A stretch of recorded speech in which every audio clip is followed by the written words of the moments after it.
All right. Hey guys, and welcome to episode 165 of the Gaming Death Podcast. I'm your host Chris, and with me tonight, my co-host Caleb. Is it 165 or It is- 56 or is it 165? 2.1 No, fuck that shit. or is it X1? No, we're going back to our roots. This is episode 165. That's what I'm saying. It's like season 2. No more season 2. Like T1. Okay. No more All right. season 1. There's No. one episode of season 2. There's Okay. no season 1. There's no season 2. We are just the Gaming Death Podcast. We are back. We have risen from the ashes of internet obscurity to talk about video games. Yes. Put that shit in your ear holes. Video game stuff. If you don't know who we are a podcast about video games, really, and some bunch of other stupid shit. For people who want to know about video games and learn to do other cool things too. Make guacamole. I'm really good Like at make making guacamole. I'm really Are you good at making guacamole? I'm really good at making guacamole. I'm impressed. I'm impressed with that. Well, I didn't even know you guys got guacamole over there. Or got avocados over there. oh, Haas avocados for days. Oh, good. Good. That makes me happy. Anyway. If there's not avocados in my house, there's something wrong. Like right now, I don't think there's avocados here because I made delicious avocado and tuna fish the one day, and it was awesome. Nice. So, and the other thing that I've been making, which came out really good, I made this capicola and sharp cheddar and Granny Smith apple slices sandwiches. Ooh, They were really good. that does sound pretty good. So. But enough about cooking. Enough about cooking. We are the Gaming Death Podcast. We are the revolution. You can go to IGN and fucking Dtoid and all these other places and get the same regurgitated news shoved down your throats. Here at Gaming Death, we don't do that shit. We talk off the cuff, our actual opinions. Nobody's paying us to say that we like something. Nobody's paying us to say that we don't like something. We're just here to give our honest opinions. We are gamers, and this podcast is a gaming podcast for gamers by gamers. And we are Gaming Death. We are the revolution. Yes. For our longtime listeners, we've got to get this out of the way. We've been saying, oh, well, we've been doing hit and miss episodes here and there. And every time we come back, we're like, oh, we're back for good now. Oh, we're back for good now. Yeah. This time, it's for real. Me, Caleb, and Hollow Blade, who is a third member, was a third member. It's weird. He'll be showing up. He'll maybe be showing up eventually. Eventually. He said that he'll be here next week. I take that very much with a grain of salt. I love the guy to death, but you can tell if you've listened to some of the older, like some of the previous episodes that he's been on, you can kind of tell that he's a little burnt out with podcasting. Yeah, doesn't seem to have the same kind of chutzpah he used to. So we'll see what happens. Exactly. Are you really going to play Dark Souls 3 while we podcast? Can you hear me playing Dark Souls 3? I can hear you playing Dark Souls 3 while we're podcasting. Okay, I'll turn down the controller. You can't turn So down you the won't, controller. so you won't hear me playing Dark Souls 3. No, I'm paying attention. I'm paying more attention to the conversation than the game, which is why I fought like a super easy boss like 20 times yesterday, because I was also on the speakerphone with my cousin Yeti.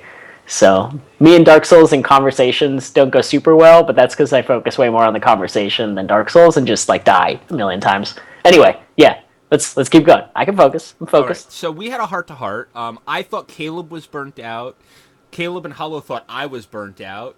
We all knew Hollow was burnt out. I was burnt out from trying to get Hollow to not be burnt out. Exactly. Like, we were trying... I think that we were trying too much to force Hollow into podcasting, and that ended up bringing the whole show down.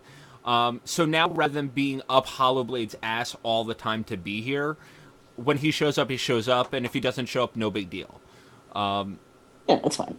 Like, just because he's not on the podcast all the time with us anymore, don't take that as, like, we had a fight. Don't take that as we're not friends anymore, because the podcast is how the three of us met.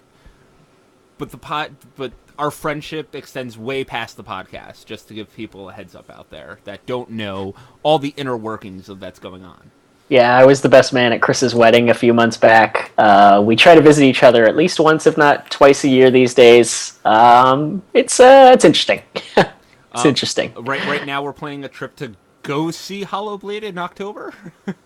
Yes, I don't know where we're staying or exactly what's happening, but apparently that's the plan. Well, Hollow Blade's mom offered me and Dawn staying at their house. They have an extra room for us. Oh, that's nice. Okay, then maybe I can either crash on a couch or even just get a hotel in the city. I don't really care. I just want to see Toronto and Hollow, and Hollow. Mr. Christoph. Christoph. All right, but let's get into some video games. We're not going to go back and rehash some old news from a long time ago or anything like that. We're going to stay current. We're going to just slog forward so we didn't miss any episodes. All right. So today, we're going to be talking first off about Darksiders 3. Darksiders 3. Dark Souls 3. Dark Souls 3. I have Darksiders 3 on the brain because I was reading a story that they really want to get Darksiders 3 made. But well, I was gonna say, in an alternate universe that is far better than ours, we would be playing Darksiders 3, but we are not in that universe. So we just have Dark Souls 3, which is fun. Yeah, we're not going to get Darksiders 3. IGN gave it a 6.3 because of too much water. Yeah. Too much water, too much death. Too much water, too much death. All right, so Dark Souls 3. I have to thank Kaleb here for getting me into the Souls games. I had never touched one until he was like, "Yeah, you should totally play that." And then we played, what was that? The first Dark Souls, right? Yeah, it was the first one we were planning. We played the first Dark Souls game.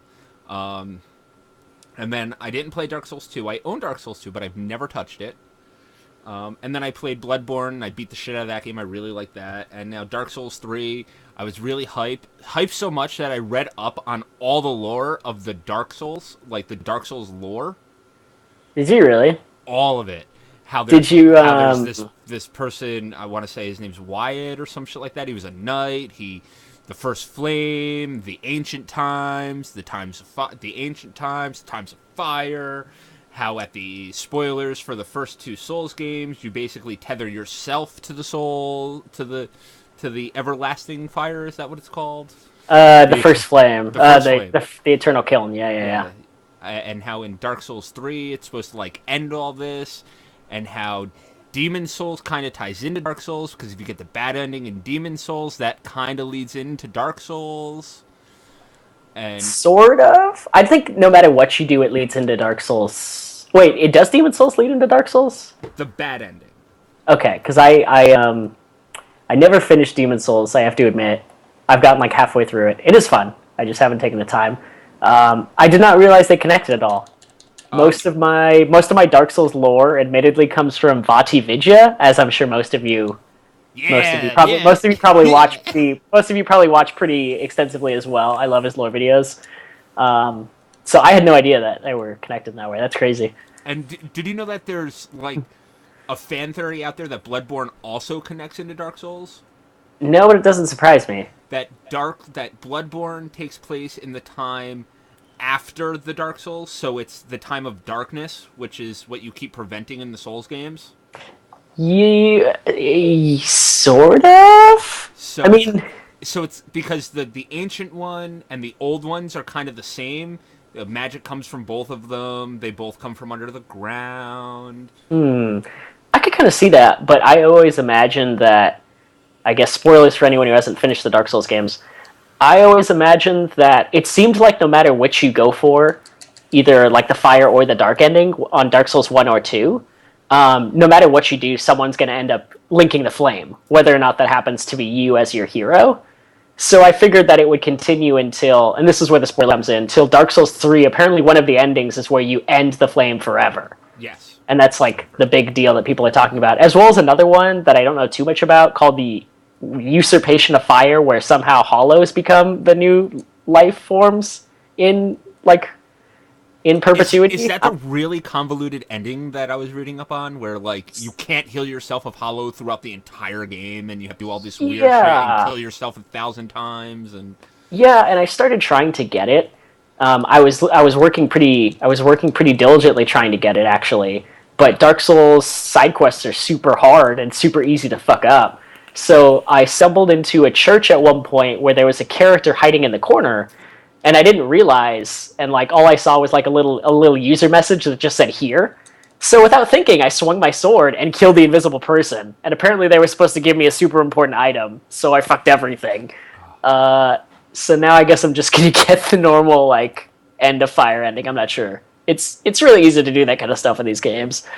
Anyway, But Dark Souls 3, let's talk about the actual game. If you've played a Souls game, it's pretty much the same formula. yes, I've it's kind of a love letter to both 1 and 2 with the best bits of both. and you can tell that they've learned stuff from Bloodborne.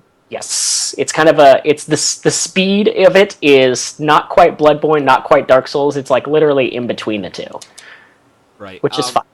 The big hurdle for me was not playing the game like Bloodborne because you can't.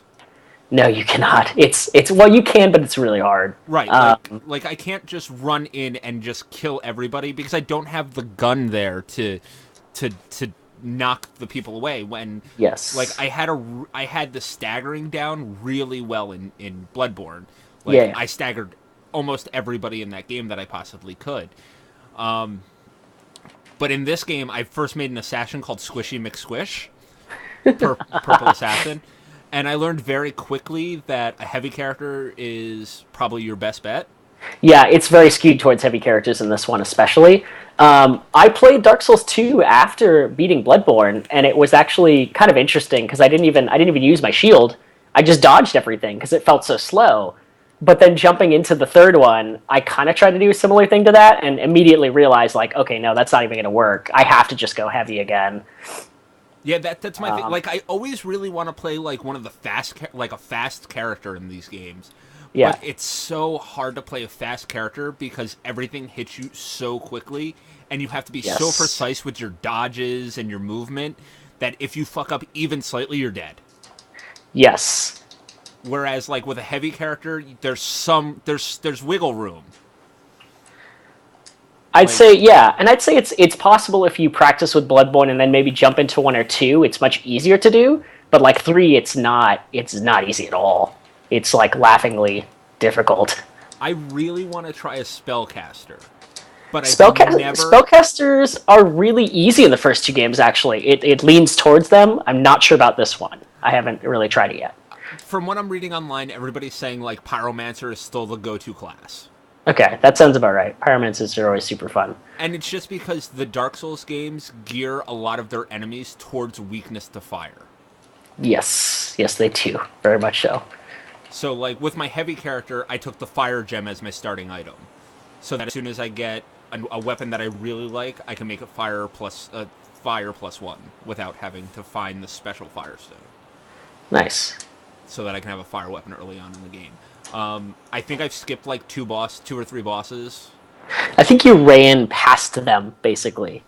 Maybe, I don't even know if you have to fight them, but you can. You can go back and do that. You probably should. Oh, I am. I have to go fight Oradell, who's at the bottom of the stairs. He's my second boss. Wait, Bort? Bort. Or Vort? Vort. How did you not fight Vort? Vort of the Boreal Valley, the half like turtle man thing? Because you can take you can jump off the side onto a side roof to skip him. Oh, that's crazy. Actually, that's nuts. He's not very hard. The first like 5 or 6 bosses in the game are not hard at all. The only real challenge I found is like the Lords of Cinder, who are kind of intense, but they're not terrible. Right. The Lords of Cinder. Now, this is the thing that was intriguing me about the lore. Every time that you tether yourself to the first flame, you become a Lord of Cinder. So yeah, that's kind of the idea in this game. So the bosses that you're fighting, or specifically the Lords of Cinder that you're trying to hunt down in this game, the 4 of them, they are all previous heroes who have linked the flame with their souls, and so this is a weird like, I guess it's a unique plane of existence where somehow all of their worlds and lands converge at one point in time, which is why they're even here at all, and you have to hunt them down to fight them to somehow like use their souls in one massive fire linking, or to just purge them all together and purge the fire forever, which was what was supposed to happen before Gwyn did it, like prior to Dark Souls 1. For those who don't know, that's what like Dark Souls 2, the DLC is called is called Scholar of the First Flame. Is that the one where you go back in time? No, that's Dark Souls 1, where you go back to Ulasil and you have to fight fucking what's his name, who I hate. The guy in the abyss. No, it's what's his name? Artorias, who is the fucking hardest boss I've ever had to fight in anything. Now, let me ask you a question. We'll get off of Dark Souls very shortly, guys. I just have some questions about the lore since I've been reading up on it. Do you fight all of the original gods that tore down the stone dragons at some point throughout the Dark Souls games? You do in the first one. Well, in the first one, the gods have gone insane and gone hollow, just like all of the people have. So you have to fight the original lords. You have to fight Seath the Scaleless, the Scaleless dragon. You have to fight Nito of the Undead. You have to fight the Witch of Izalith, who's this crazy monstrosity called the Chaos. And you have to fight Gwyn as the last boss. What about the other guy that it seems like none of the lore ever talks about, that got a piece of the soul? That made the Dark Soul. Oh, he didn't make the Dark Soul. So his name is Manos. And that's actually that's a MacGuffin. So he didn't make the Dark Soul. He inherited the Dark Soul. He's like a secret lord that wasn't known until he was unburied, and then he, destroyed Ulasil in the past, which is what the whole DLC in the first one is about. But I thought there was another lord that was there with Gwen and all them. There's Neo, there's Seath, there's the Chaos, and there's Gwen. He's like in the opening cutscene. The pygmy? Yeah, the pygmy. Yeah, that's the pygmy. The pygmy is basically it's who becomes Manos, which is the Lord of Darkness. Okay. And then he gets killed in the first one, and through really complicated lore, he ends up being directly responsible for some of the events of Dark Souls 2. Okay. But he's actually, so the crazy thing, and I guess we should probably get off this soon, but I'll just finish this up. So Manos isn't, it's kind of hard to say whether or not he's really a villain per se, because he inherited the Dark Soul, and he bequeathed the Dark Soul into his children, who are people. Right. Humans are born of the Dark Soul. Right. And humans were supposed to inherit the world until Gwyn committed the first sin, which was to use his soul to link the flame. Right. And because he did that, he created a perpetual cycle of fire and darkness that's never going to end until Dark Souls 3. I guess you supposedly end it with your character. Right, because the time of fire has been unnaturally extended. Yes, and that's where Hollow came from to begin with, and that's why everything is terrible. It's pretty rad. It's pretty metal. So wait, let me ask you a question. So Manos and the pygmy are the same person. So the person that the witches tortured down there that made the abyss was the pygmy. They found the pygmy's body because he'd been... Yeah, the serpent told them to dig here, and they dug, and they found... Because the fucking serpents, the dark serpents. They dug, they found his body. He still had some life left in him, and then they started torturing him as part of their experiments on the Dark Soul. Yeah, trying to break the humanity because they thought they'd get more magical power by extracting humanity. And they basically created Manos. Okay. Yeah, so Dark Souls 3 is really good, guys. Anyway. And you should play it. That's your Dark Souls history lesson for today. Yeah, sorry for going off on tangent. This stuff is just, like, super rad to me. I love these kinds of... I really like the lore. I've been, like, non-stop reading the lore. Yeah, watch all of Ati Video's episodes. Whether or not you agree with him, he puts way more thought into this than, like... He puts, like, 10 times more thought into this than anyone else ever does. It's crazy how much research he does. Yeah, they're called... I didn't know that there was something called Dark Souls scholars out there. And he's, like, listed as, like, one of the top Dark Souls scholars. Seriously? Yeah. Oh, damn.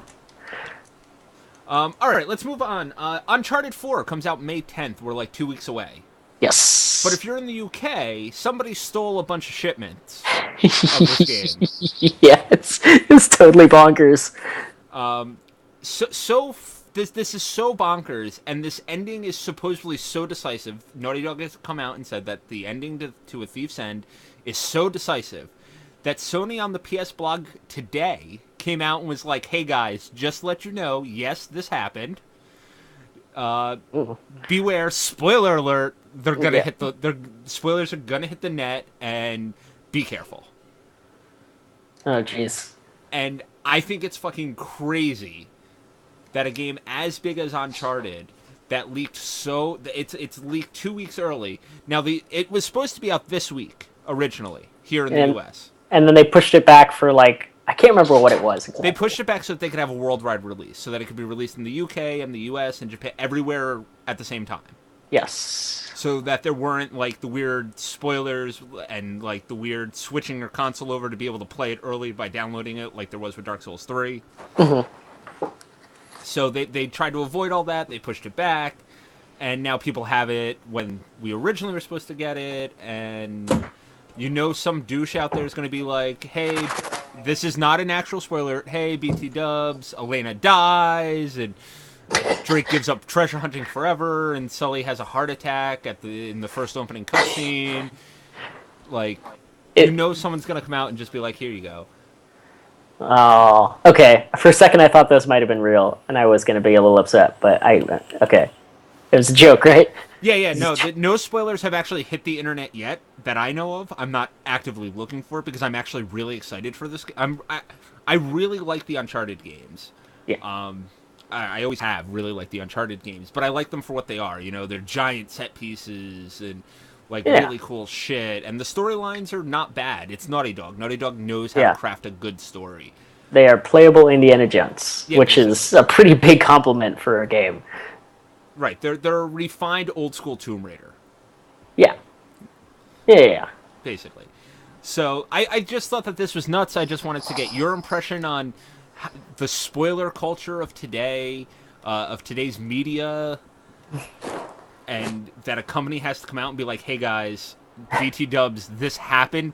Please be careful. Somebody will spoils for you because there's douchebags out there."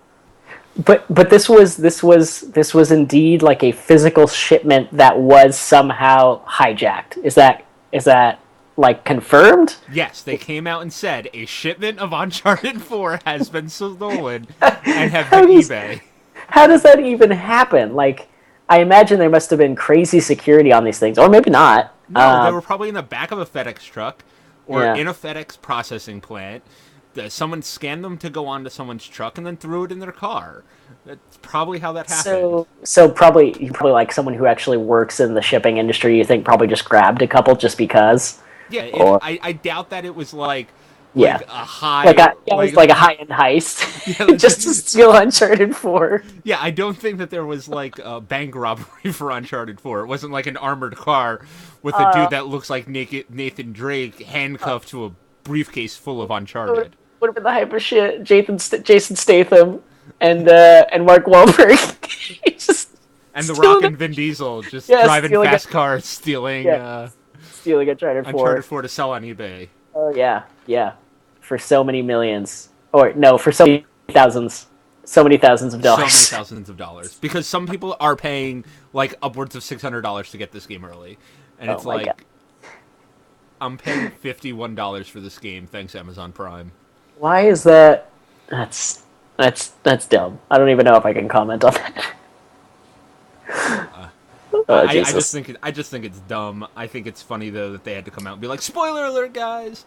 Yeah, that's so weird. Like, I guess I can understand why it would happen, but it does seem super weird that they should have to come out and like spoil and prepare people for spoilers because people are going to say these things. It's just so... I don't understand why there's a need to necessarily get the game early in that way. I guess, just for the sake of making a shit ton of money, that kind of makes sense.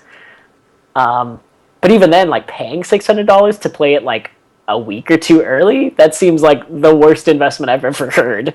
Right, but the thing that I think that's really crazy about this is, I'm a huge Game of Thrones fan. Like, yes. I watch Game of Thrones religiously. The first 4 episodes you can torrent already of this season. It's like if HBO came out, yeah. That's what happened last season too, right? Or was it 4? It's 4. It's 3 or 4 episodes of the new season. You can torrent already.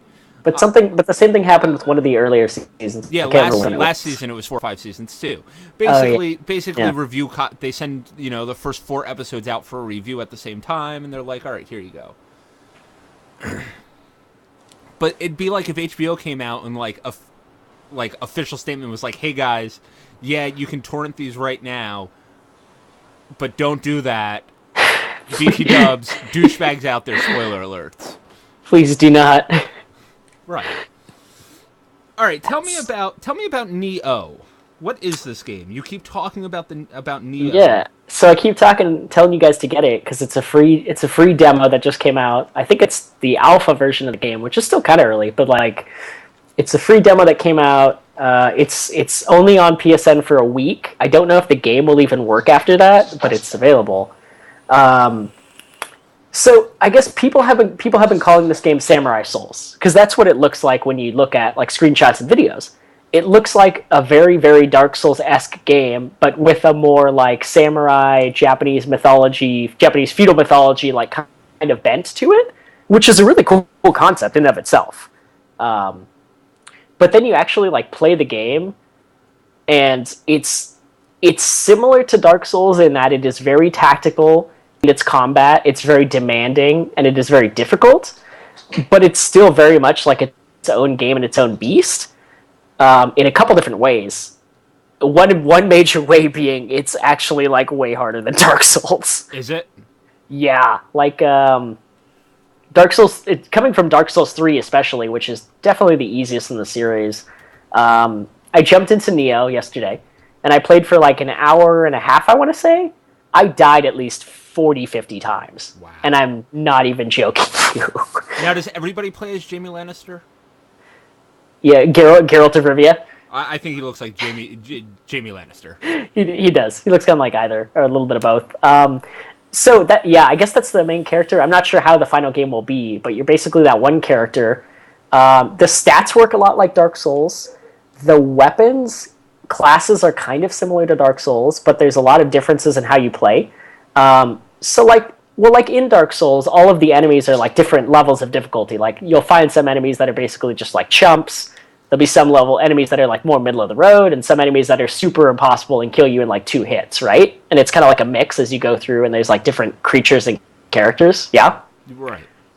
In this, pretty much every enemy you come across is just like I guess they're just humans that are just like possessed or something, but every enemy you come across is just a human that's like middle to high end of the road. Every single one. And they're just everywhere. And if you get hit 2 or 3 times, you're dead.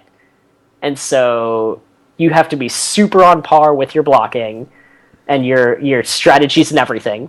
If you run out of stamina, unlike Dark Souls where you can kind of just like walk away, you just can't move you just can't like do any moves for a couple seconds. If you run out of stamina in Neo, you just curl into like a fetal position for like 3 seconds. Oh shit. And you're like fucked if you're in the middle of a battle. So you have to be super careful and super tactical. Your weapons, as far as I can tell, can't be repaired. They just slowly whittle down until they break. And you just get different copies of the same weapon, hopefully, ideally, unless you're fucking up a lot. It's crazy. Class system? I assume there will be in the final one, because obviously, similar to Dark Souls, you can allocate points in specific ways that do specific things, and the skills look pretty similar to like Dark Souls 1 or maybe even Dark Souls 3. Okay. So I was putting a lot of points into strength, and I was putting a lot of points into vigor to like buff up my health, but it helped a bit, but not quite as much as it did in Dark Souls, and I never got very far, because I would always get super far, like get pretty decently far and then die like out of nowhere, and then the next life I'd only get like half as far because something would go wrong and I'd just die immediately. I suggest you try it. I think it's going to be hard to get used to, but I think it'll be fun when it comes out. Couple of the quick things I want to say. Every weapon you pick up has 3 different stances that have different stats that you can switch between on the fly, just for like an added complexity to the battle system. I just stuck to like the middle of the road, which had the decent blocking and decent attack because I didn't want to fuck with anything else. I was already having trouble. And when people die, instead of like being able to see their ghosts like in Dark Souls, you can actually summon them as an AI enemy with that person's equipment and stats to fight. Oh, that's cool. But they're way harder than the normal enemies. So like it's kind of you kind of have to like weigh your options, because like if they kill you, obviously you're dead, but you can get some really good experience. But most of the time I was playing, there was just blood everywhere. There was just like remains everywhere because people were just dying so much, and most of them were just like level 1. So oh, shit. it's very Dark Souls inspired, but it's still very much its own game, which is really cool. I want to like it. I'm not. I just don't know. I think it's worth a try, and I think it's really interesting as a concept, and I think it's really cool that someone is taking like the Dark Souls kind of style, but still adding their own twists on it and making their own game based on that. I think that itself is really cool, because everybody else who's tried to clone Dark Souls has failed super hard. But it may be too much. Like I don't even know what to say. This is Team Ninja. This is Ninja Gaiden. This is Team Ninja. This is Team Ninja. So they already know super fucking hard games. They already know hard games. They already know really good combat. Yes, they do. It's the buttons are slightly different than Dark Souls as far as like how they're arranged, but it's pretty similar. Heavy, light combos. You got your stuff. Yeah, but it's Team Ninja, published by Koei Tecmo, and it's going to be a very interesting game to watch. So I'll download the demo and try it out. I'm playing Dark Souls when we're done with the cast tonight for a little bit, but which will end up being me staying up until 1 a.m. again. Oh my god! Yeah, I was surprised you were still texting me at like 10 o'clock my time. Yeah. That's what happens. Is I get. It's one of the reasons that I don't play games as much anymore, is because I start playing a game and I get really, really, really sucked into it. And then it's like, because I'll go days without playing anything, and then when I finally get a little bit of time to play, I play for like 8 hours, 6 hours. And I just don't move, I just sit there and play. And it's a problem. Like, it's one of the reasons that I can't play The Witcher right now, is because I know if I start to play The Witcher, it has, like, Sunday I might have the house to myself. I have to clean out the closet a little bit so that I can put drywall up. But after that, I'm going to hop into something like The Witcher or Dark Souls, or maybe I'll go back to Fallout. I don't know yet. The only game that I've been able to like pick up and put down is Sunset Overdrive, and that's just because that game's fun. But so I've heard. Yeah, it's really fun. I definitely lost quite a few weekends to The Witcher 3. That game is so good, and that's why I want to get back into it. It's just like there's so much, like, I keep going, like, I was going to catch up on my backlog before anything came out, and then my PS4 broke. Yeah. And I lost close to a month of playtime being able to catch up on anything. So now it's like, okay, like, I'm at the ass end of Far Cry Primal. I'm at the ass end of Fallout 4. I'm, like, a quarter to halfway through The Witcher. I'm towards the end of Dragon Age Inquisition. It's like, there's all this stuff I want to play, and then I bought the Nintendo Humble Bundle for like $2 so I could play Shantae's Curse of the Pirate's Curse. Have you tried that yet? I have. It's Mega Man meets Castlevania. Oh, that's pretty sweet, like actually. The rest of the Shantae games. It's excellent. And I'm playing Bravely Second. And there's just so much. And this past weekend I played the Mirror's Edge demo for like 12 hours. Which was awesome. Oh yeah, let's talk about that.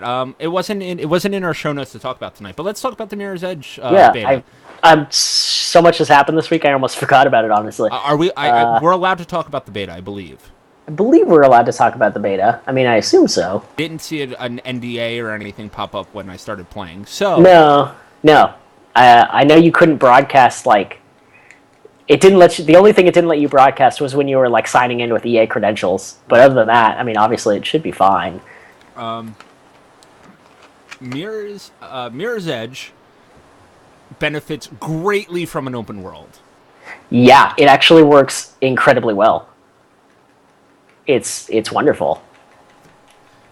I had so much fun just screwing around in the world and like Yeah. getting the feel back for Mirror's Edge, and then realizing how intuitive the controls are in that game. Yeah, I literally spent like hours upon hours just doing side quests and like doing the races and doing the deliveries just because it's so fun to be back again and to have a huge playground to run around in with no real like necessarily sense of direction if you don't want it. Yeah, that was my thing. Like, if anybody hasn't played the first Mirror's Edge, it's very much like an on rail. It's like an on rail runner. Yes, very Pretty much much. so. Like you run straight forward, and you can go up or you can go down, and there's some places where you can go to the side, but it's very much like a straight path. Yes. So they've opened up the world. You can have no missions active and just fuck around and collect collectibles. Yeah. And you can there's races to do where you have like the path. You still have your runner's vision that shows like, oh, this is the path to get to your destination. But if you follow that, you're never going to get the best time in any of the Yes. races. You have to find like cool ways to do stuff. My biggest thing, and I said this when we first started talking about it, was how familiar the control scheme felt. Oh yeah. It did not take me very like the first Mirror's Edge game. It takes you a while to get used to running in first person and doing all this parkour stuff. And Mirror's Edge 2, it was just like, bam! I was back into Mirror's Edge, and Dawn's sitting there watching it with me, and she's like, "This game's really cool to watch." And she's like, "I thought you didn't like the first game." And I'm like, "No, I love the first game." Yeah. But, Yeah, I was playing it on the weekend, and one of my roommates happened to be walking by and was just like, "Whoa, what the hell is this?" And just like walked into my room and watched me just like sprinting and parkouring and stuff all over the place, and was just asking a bunch of questions because it's so unique and it's so beautiful. oh, and that's the other thing. That world is so.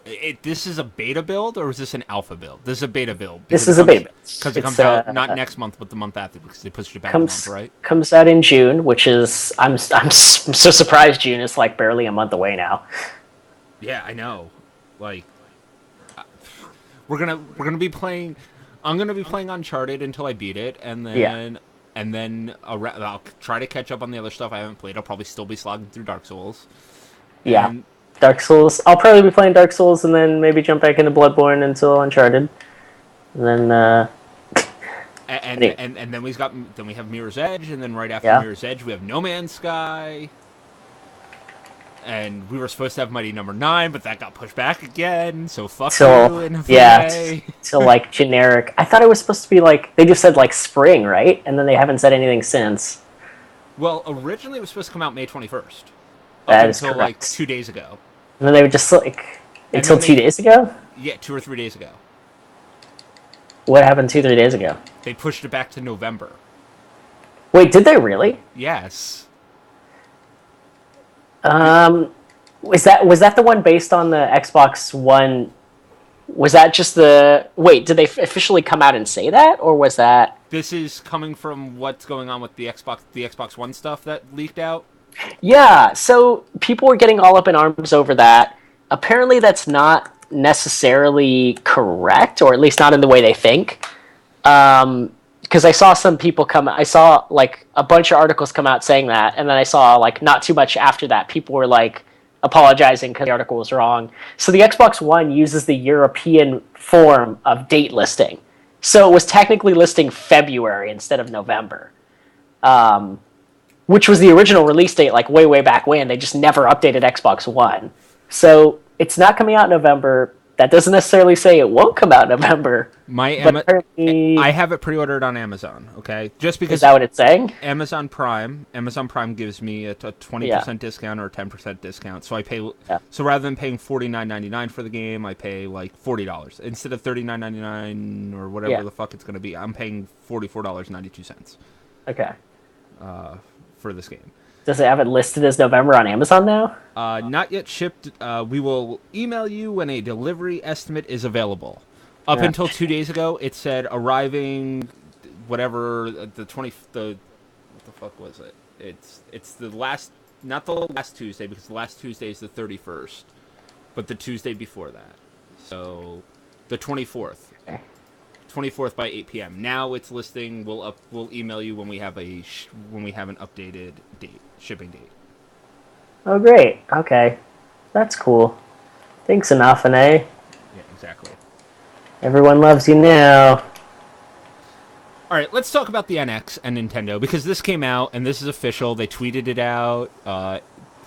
So the NX is coming out in March. Yes. It's official. They didn't announce this like the way that they normally announce things. This was super weird. Someone found it in it was like a bullet point in their shareholders' documents. Yes. It was like that, and they also listed the Zelda game that day, coming out that day. Yes. And then Nintendo tweeted out that the NX will be coming out in March of 2017, alongside the new Zelda game, which will launch on both the Wii U and the NX. Yes. Super fun. And that the NX will not be at E3. They're going to focus the E3 press conference on the new Zelda game. Yeah. It's basically, I think the E3 is, I think this is the only game they're going to have at E3. It's going to be. What else? Probably 3DS stuff, though. Yeah, I'm sure they probably have some 3DS stuff. And new Amiibo stuff. Whoopee. The Amiibo, I like my Amiibos. I have a bunch of Amiibos. Like people seem to like the Amiibos. They're not my deal, but I don't know. People go crazy for those things. I don't go crazy for them. I did at first, and then I started just collecting the ones that I wanted. So like I have all of the Zelda series Amiibos that they've come out with. Okay. And then I had to buy Shovel Knight. Yeah.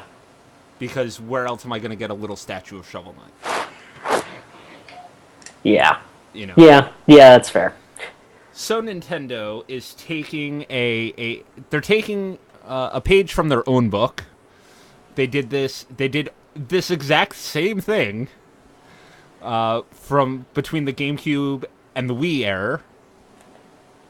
Because they showed Twilight Princess originally, and it was a GameCube exclusive.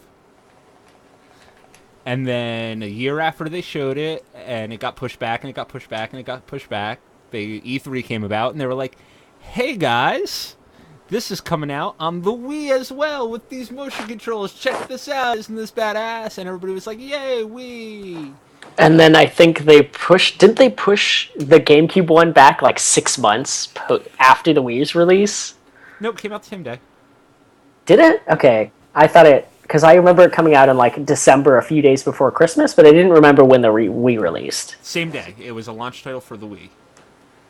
But what about the GameCube version of the game? All three of them launched on the same day? All three launched on the same day. Okay, let me just double check. Unless maybe I'm going crazy. Maybe the Wii version came out wasn't a launch title, but I want to say Twilight Princess was a launch title. I think it was. That's why I thought maybe the GameCube one came out 6 months later. Because I thought I remember getting really upset about that. Because I had pre-ordered. This was like the first game I ever pre-ordered was Twilight Princess, and I was crazy upset about this. Yeah. Anyway, I'll look that up on Wikipedia. Anyway, Nintendo's doing stupid shit. Yeah, they're doing super stupid shit. Yeah, this was one of the reasons, not the only reason, but one of the main reasons why a lot of people didn't like Twilight Princess was because it came with the crappy Wii, and the Wii controls weren't perfected at the time, and people really hated playing it with the controls. I played Twilight Princess again when the Wii U version came out, and that game is so much better with the gamepad. Like, I don't know if I'm going to buy an NX on launch. I might wait a while because I feel like I keep getting burnt by Nintendo home consoles. I mean, I never even bought a Wii U. I don't know what the hell NX is. I don't know why I would want it. I guess I'll see what their lineup even looks like at this point, but sadly, I am like a huge Nintendo whore. Like, their first-party properties, I love them to death and will buy them. So, like, any Mario games, like the new Star Fox game I really want, I just don't have the money for it right now. Yeah. Zelda, Metroid, like, all that stuff I want to play. So that's why I will end up getting an NX at some point. But on launch, I want to see what the third-party support's like. I want to see if they're going to actually have games for it. Like, there's no point in paying, $300 or $400, whatever the NX is going to cost, and be like, okay, I have 3 games I'm going to play now. Like, Yeah. I'm very happy with the Wii U. I really like the Wii U. Yeah, I don't. I think in the end the Wii U ended up having a pretty decent library. It sounds like it has a lot of really cool stuff that I might be willing to play, but like it was spaced out over several years. Yeah, Is the that's the thing. problem, and it's the same thing happened to the GameCube. Yeah, The GameCube was an amazing console, and it had some really really great games on it. Resident Evil 4, man. Resident Evil 4, not Amnesia. What the hell is it? Oh my God, the one with the Um, fear. Wait, Eternal Eternal Darkness. Darkness. Oh, fucking Eternal Darkness. Oh my gosh. Wind Waker. Yeah, yeah. S- The Super Mario Sunshine was really good. Smash Brothers is still one of the best Smash Brothers games to come out. Like, there's so much. Mario Kart Double Dash. There's so much. There's a lot of really good gems on the GameCube that they just write it off because, like the Wii U, devs just give up on them, give up on Nintendo. Yeah, I think part of it.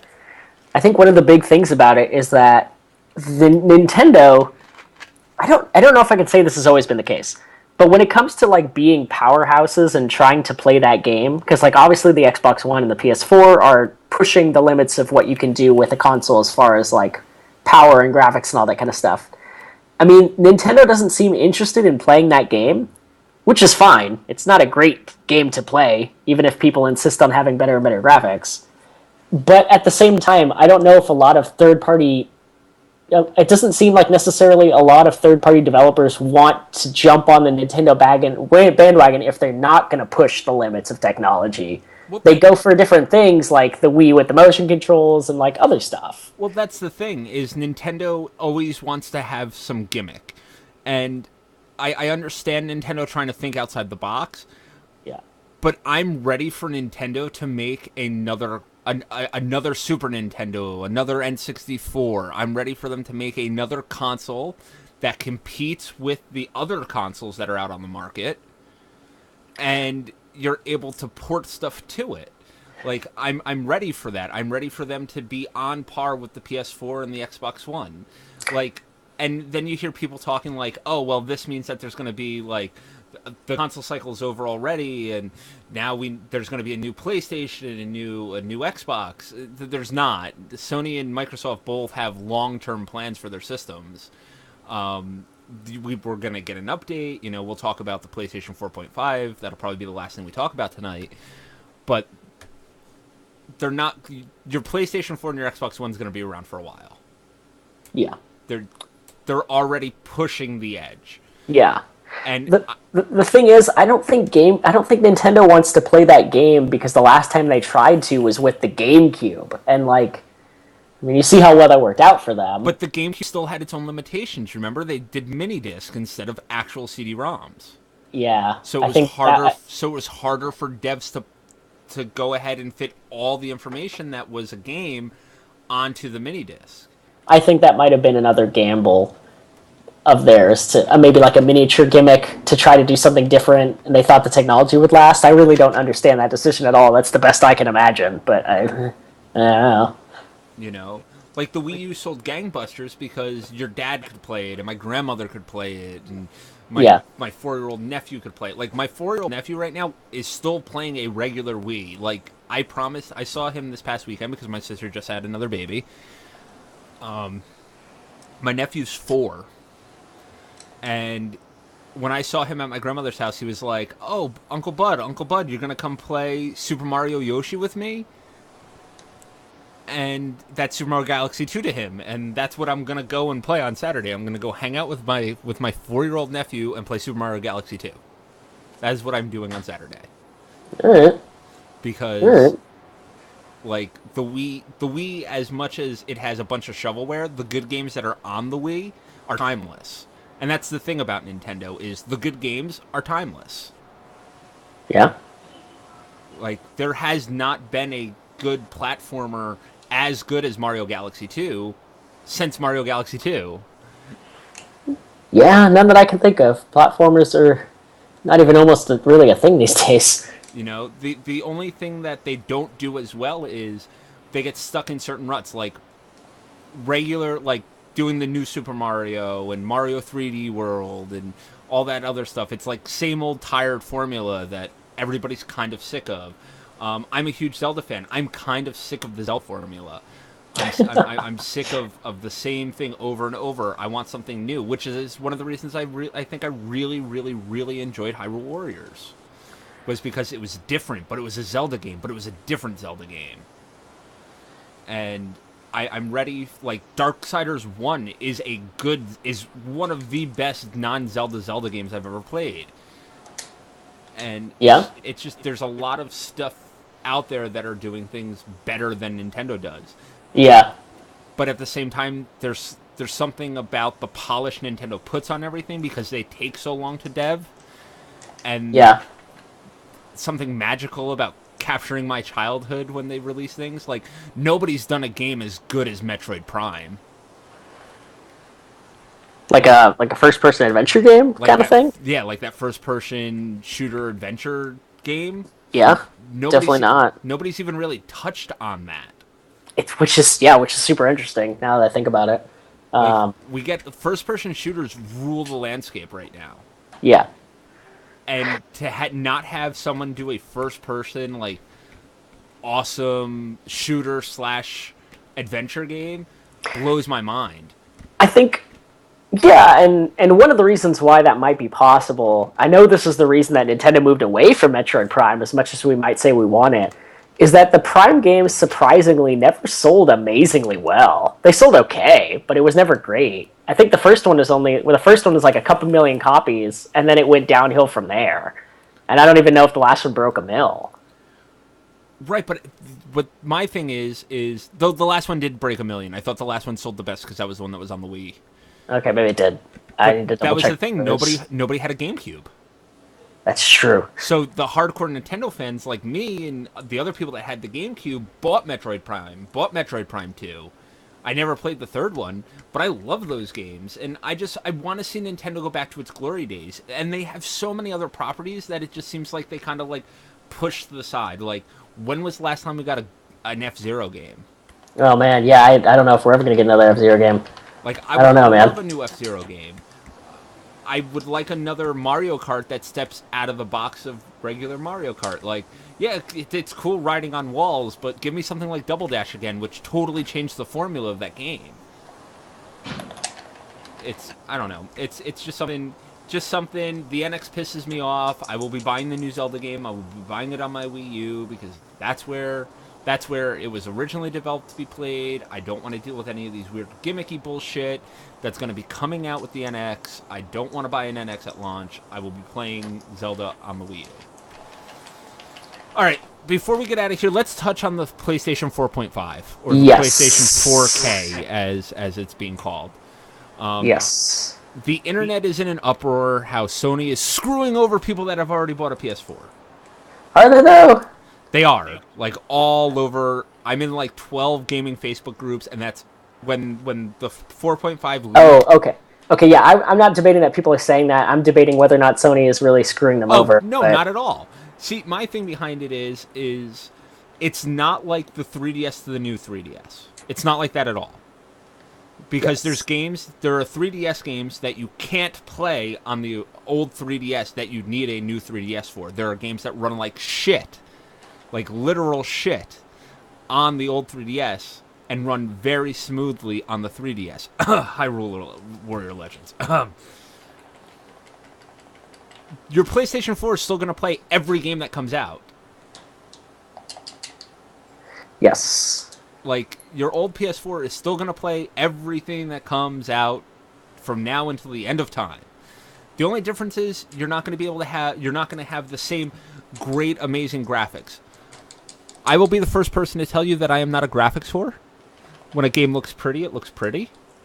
And if I lose a little bit of detail or a little bit of draw distance, maybe some particle effects, that's fine with me. But there are people out there that are like, no, it needs to look the best at best of the best, and it's very PC Master Race soundy to me. Yeah, I think that's what they're trying to do. Is they're now like, so my guess is that they're now trying to find a way to compete with the PC in that way, because that's kind of what consoles are tending towards. Obviously, is just eventually just becoming another type of PC. But yeah, people who get obsessed over that kind of stuff, I just don't understand, and I don't even know. My big question is if there's ever even really like a market for that kind of thing. Not that there isn't. I just honestly don't know. You know, there's going to be hardcore Sony fans out there that trade in their PS4s for the PS4.5 or whatever they end up calling it, and they're going to take it home and be like, "Oh, it's just my PS4."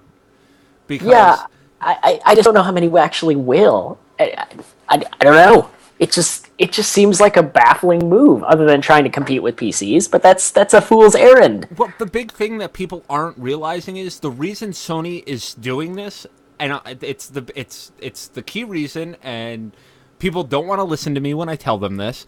The reason they are doing the PlayStation 4.5 is because the PlayStation 4.5 can upscale to 4K, and Sony wants to sell more 4K TVs. Oh, yeah, that actually makes a lot of sense. So therefore, they feel like, oh, you have this new system that can do 4K in your house.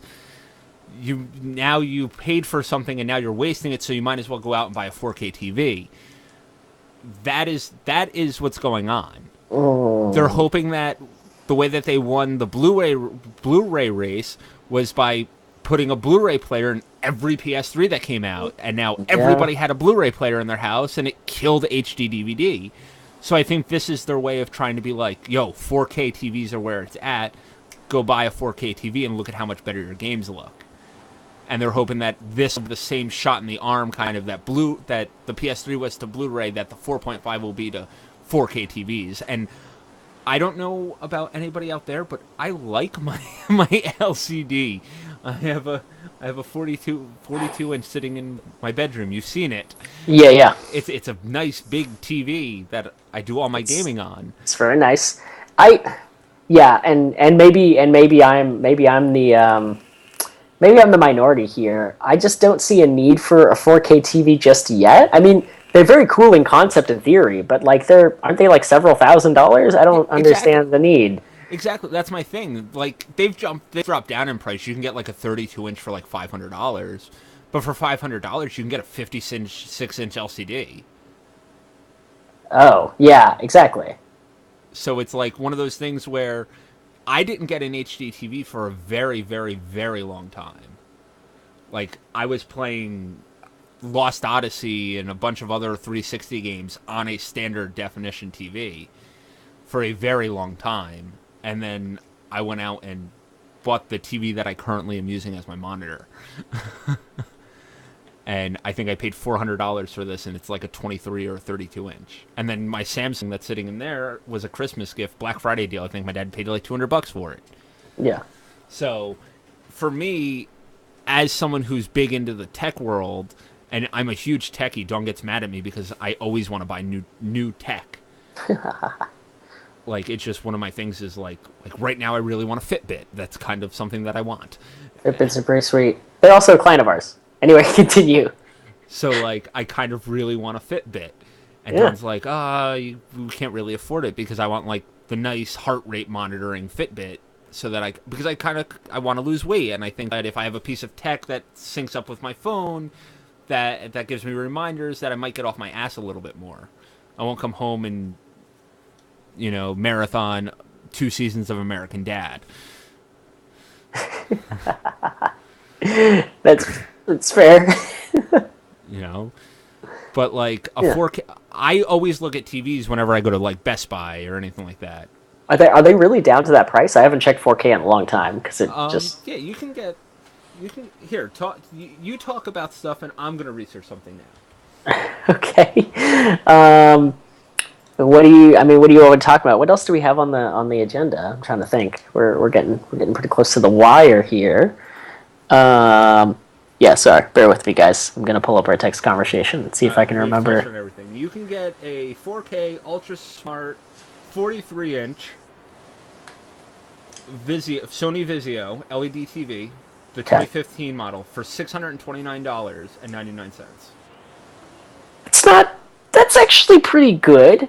You can get a 40-inch 4K TV, Ultra HD, Full Array LED Smart TV, black, for $428.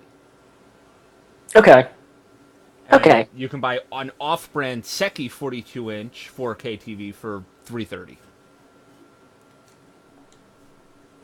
Okay. But my thing is, it's Samsung or bust for me. I love Samsung TVs. Yeah. And a Samsung 55-inch 4K TV is damn near $1,000. Yeah. Yeah. So I guess I can see some of the interest there.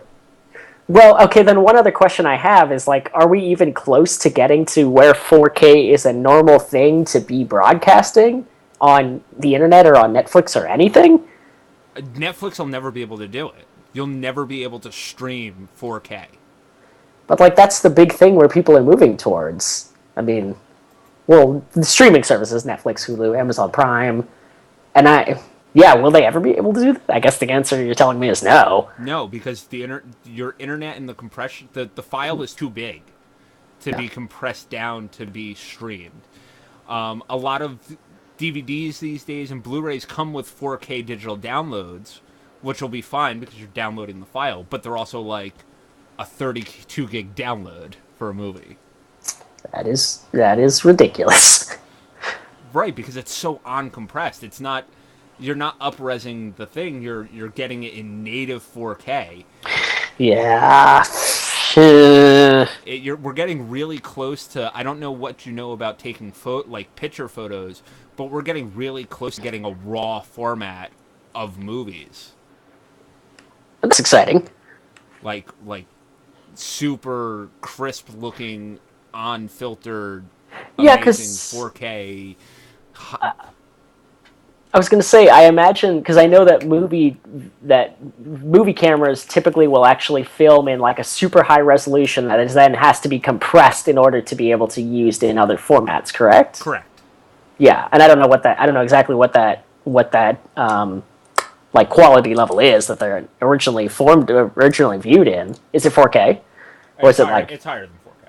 Okay, that's what I thought.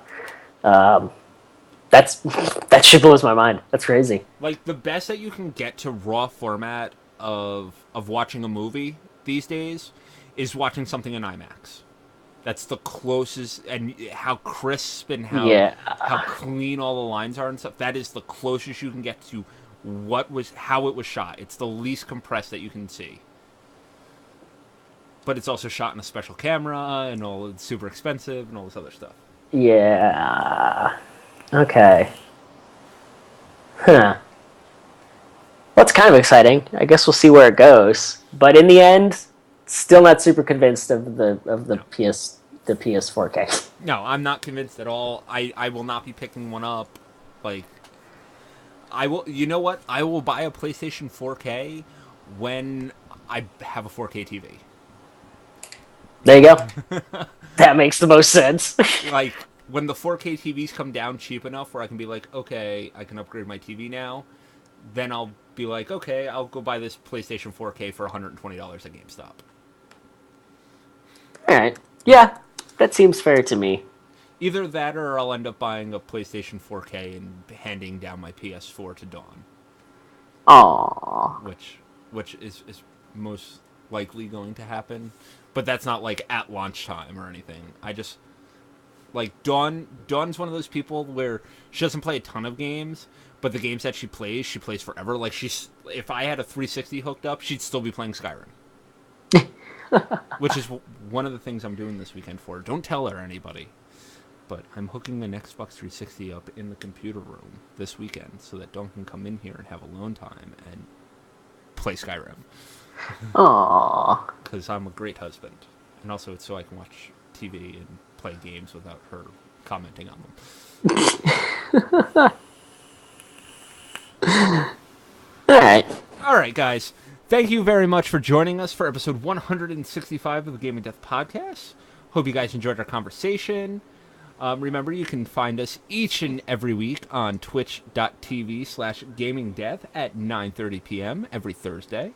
Make sure you guys go over and check out Horseplay Live. That's at 11 o'clock on twitch.tv/Geeky Antics.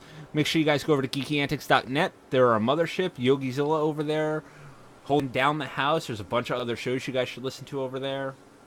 Upcoming, just an upcoming thing. May 7th this year was Free Comic Book Day. Ooh, yeah. I'm going to be covering a little bit of it for the podcast. I got invited up to Alterniverse in Salt Point, New York, to cover Free Comic Book Day for the podcast from the store owner, Anthony Just. He's a good friend of mine, so I'm probably going to head up there, talk to some of the artists he has. He has Chris Dabari and some other people showing up to do some really awesome stuff. So definitely after May 7th, it'll probably be a special episode that I post. All right, that's exciting. Yeah, we're back. Yes, we are back. There's impetus. We are back. We are doing things. We're putting some things together. If you're on Twitch, you can see that I made a beautiful Dark Souls image for tonight's episode. It's like something out of a bad Let's Players channel. Exactly. That was the point. And it's not just the logo anymore. Now you get to. I will be making one of these each and every week when we decide what we're going to be talking about. I'm really ready to kick this back off. I thank you to our 500, 600 subscribers that we have out there on iTunes. I say thank you to you guys for staying subscribed to us, even though we've been gone for a while. I want to say thank you to all of our... Oh, man, now I'm going to sound like an idiot. Oh, fuck. What the hell's the other one? What's the other one? What's the other what? What's the other podcatcher? Hollow? No. There's iTunes. Oh, Stitcher. Oh, Thank Stitcher. you to our 300 Stitcher subscribers. You guys are awesome. I forgot Stitcher existed. Thanks, guys. Yeah. You guys are awesome. And we're going to do a listener special. It's coming up. I know I've been saying that. I just have to get the emails together. But you guys can continue sending us emails. podcast@gamingdeath.com. I do not write any responses back, personal responses back. I'm sorry that we haven't gotten to them in a while. But don't worry, if you sent in an email like 8 months ago, there's a chance that it could be read on an episode soon. We'll give you guys a little bit of a heads up on that one. But that's going to do it for tonight. I'm Chris. That's Kaleb, my co-host. We are Gaming Death. We are the Gaming Death Podcast, and we are the revolution.